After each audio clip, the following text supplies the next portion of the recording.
Esto va para ti, papi, que en mi tema no podía faltar,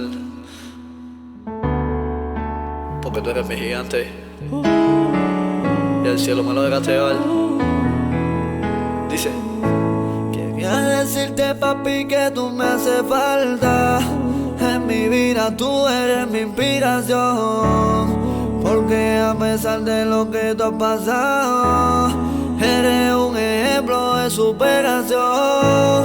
En la vida el piso una vez tocaste, pero con firmeza del te levantaste. Me enseñaste que si uno toca el suelo, es cuando con más fuerza tengo que pararme. Papi, esto es pa' ti. I know, I know.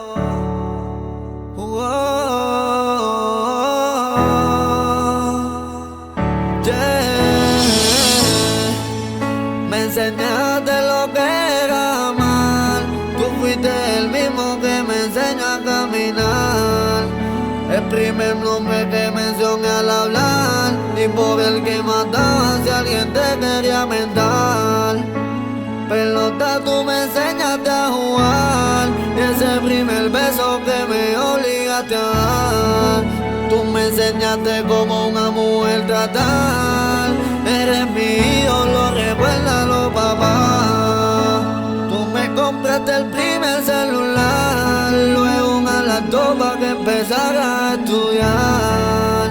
En fin, el teléfono se rompió y la laptop la tenía para jugar. Me dijiste que no te podía decepcionar, porque apostó por mí como una superstar.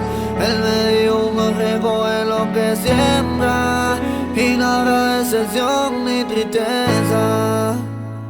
Te lo prometo, papá, que no te voy a fallar.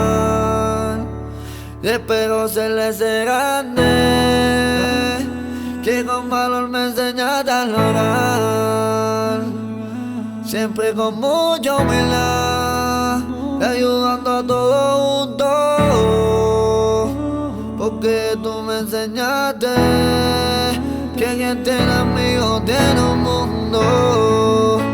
Si no te hacía esto, me iba a sentir mal con mí mismo, porque tú eres mi fan número uno, el que me ayudó a terminar mi disco.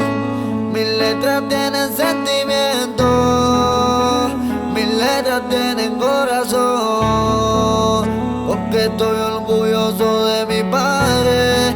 En la otra vida él será mi protector. gracias, papi, por ser ese hombre que me enseñó a ser un buen hombre, y con respeto me enseñaste mis valores, y ahora mi talento solo me da emociones.